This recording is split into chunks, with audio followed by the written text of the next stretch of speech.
बिस्मिल्लाहिर्रहमानिर्रहीम। अस्सलाम वालेकुम। हिस्सा गज़ल से आज हम जिनकी गज़ल करेंगे इनका नाम है ख्वाजा हैदर अली आतिश। इसमें आपको उनकी पैदाइश नज़र आ रही है और उनकी वफ़ात का वक्त भी नज़र आ रहा है। हैदर अली आतिश गज़ल का पहला शेर है, दहन पर हैं इनके गुमा कैसे कैसे, कलाम आते हैं दरमियाँ कैसे कैसे। हवाला, ये शेर ख्वाजा हैदर अली आतिश की गज़ल से लिया गया है। हवाला शायर, इनकी शायरी में ज़बान का लुत्फ़ और अल्फाज की चाशनी है। आप कभी भी बादशाहों के दरबार में नहीं गए और ना ही कोई कसीदा लिखा। आप भी दाबिस्तान लखनऊ के नुमाइंदा शायर थे। तशरीह, इस शेर में शायर कहते हैं कि इंसान के दिलो दिमाग पर हर वक्त सोच और ख़यालात होते हैं। हमारे जहन में किसी के बारे में शक व शुबात और गलत गुमान भी होते हैं।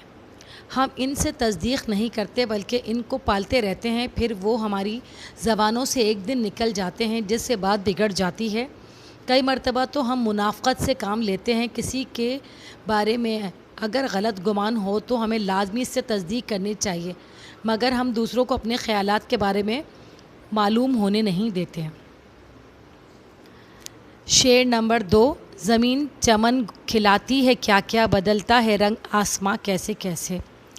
इसका दूसरा मिसरा तो अक्सर मुहावरे के तौर पर इस्तेमाल होता है, बदलता है रंग आसमां कैसे कैसे।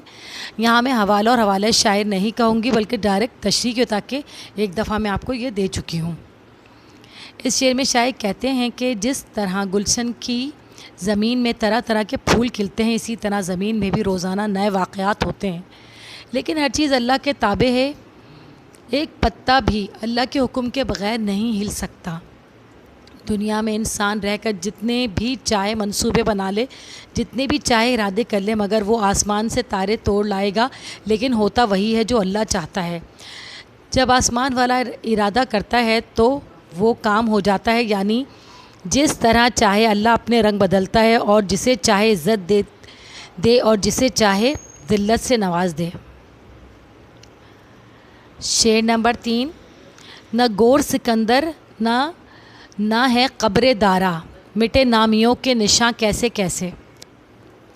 तशरीह, ख्वाजा हैदर अली आतिश कहते हैं कि दुनिया में अजीम बादशाह और फ़ातिह जिसे कि सिकंदर आज़म, जिसने कम उम्री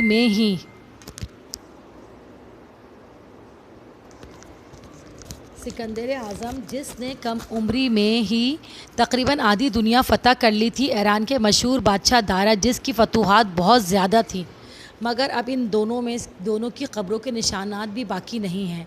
दुनिया से इनका नामो निशान भी मिट गया है। इन दोनों के अलावा और भी बहुत से अहम शख्सियात और नामवर बादशाह बहादुर थे, मगर वक्त ने बता दिया कि अब इनमें से किसी का भी नाम लेवा कोई बाकी नहीं है। जो इस जहां में आया है इसे एक दिन जाना है। फिर वक्त इन कब्रों के निशानात को मिटा देता है। अपने ज़माने के नामवर बादशाहों के नाम पर्दे गुमनामी में चले गए। वो लोग जो अपने ज़माने में खुदा बने बैठे थे, आज नहीं रहे, तो फिर हम भी नहीं रहेंगे। बेहतर यही है कि आज से अपने आमाल के बारे में सोचना शुरू कर दें। शेर नंबर 4 है इसका, गम व गुस्सा व रंज व अंदोह व हिरमा हमारे भी हैं मेहरबान कैसे कैसे। इंसान के अंदर अल्लाह ताला ने नफ्स रखा है।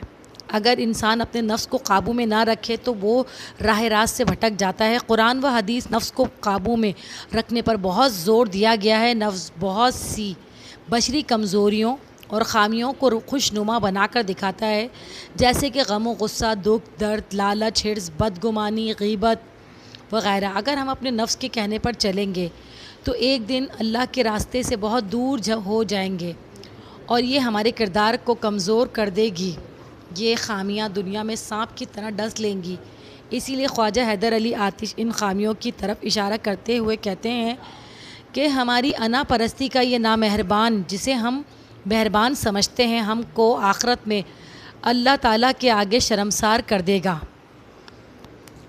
शेर नंबर 5, करे जिस कदर शुक्र नेमत वो कम है, मज़े लूटती है ज़बां कैसे कैसे। اس شعر میں شاعر کہتے ہیں کہ اللہ تعالیٰ نے ہمارے کھانے کے لیے بہت سی اقسام کے پھل، میوہ جات اشیاء پیدا کی۔ ہماری زبان تمام ذائقوں سے بھی آشنا ہے، اس کے علاوہ ہماری زبان کلام کے مزوں سے بھی آشنا ہے، لیکن یہ زبان اللہ کا اتنا شکر ادا نہیں کرتی جتنا کرنا چاہیے۔ وہ مالک حقیقی جس نے ہمارے لیے اتنی نعمتیں اور ذائقے پیدا کیے، ہم کو اتنی ساری نعمتوں سے نوازا، ہم اس لحاظ سے اللہ کا شکر ادا نہیں کرتے جس طرح سے اللہ کا شکر ادا کرنا چاہیے۔ ہمیں اپنے رب کی ہر وقت تعریف کرتے رہنا چاہیے، لیکن ہماری زبان اس کی تعریف کرنے میں بخل سے کام لیتی ہے۔ درجہ ذیل سوالات کے جوابات دیجیے۔ اس غزل میں لفظ کیسے کیسے کن معنوں میں استعمال ہوا ہے؟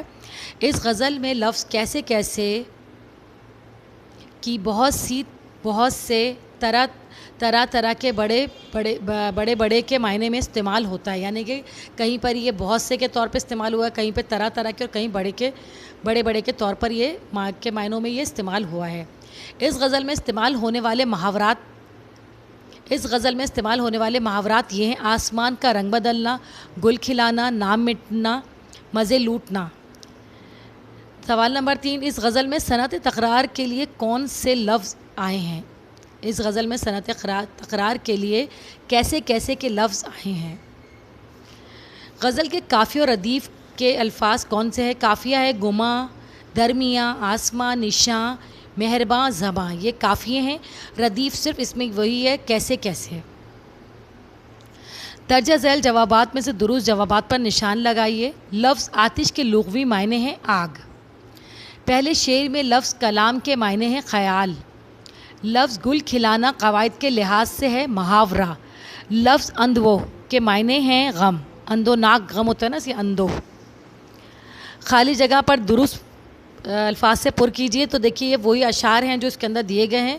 نہ گور سکندر ہے نہ قبر دارا، زمیں چمن گل کھلاتی ہے کیا کیا، کلام آتے ہیں درمیاں کیسے کیسے، کرے جس قدر شکر نعمت وہ کم ہے۔ یہ یہاں پر اس غزل سے متعلق جو بھی اہم چیزیں تھیں میں نے آپ کو دے دی ہیں۔ آپ اس سے زیادہ فائدہ اٹھائیں، دوسروں کو بھی شیئر کریں، اور اس کو زیادہ سے زیادہ سبسکرائب کریں، لائک کریں، تاکہ اور بھی لوگ فائدہ اٹھائیں۔ ابھی دیکھیے اسکولوں کا پھر کیا ہوتا ہے، کیسے کھلیں گے، اور فوری طور پر اتنی تیزی سے پڑھائی شروع نہیں ہو سکتی، اور پیپر جو ہیں اپنے ٹائم پر ہو جائیں گے جیسا کہ سننے میں آ رہا ہے۔ تو لہٰذا زیادہ سے زیادہ اس سے سبسکرائب کیجئے، شیئر کیجئے اور فائدہ اٹھائیے۔ اچھا جی، اللہ حافظ۔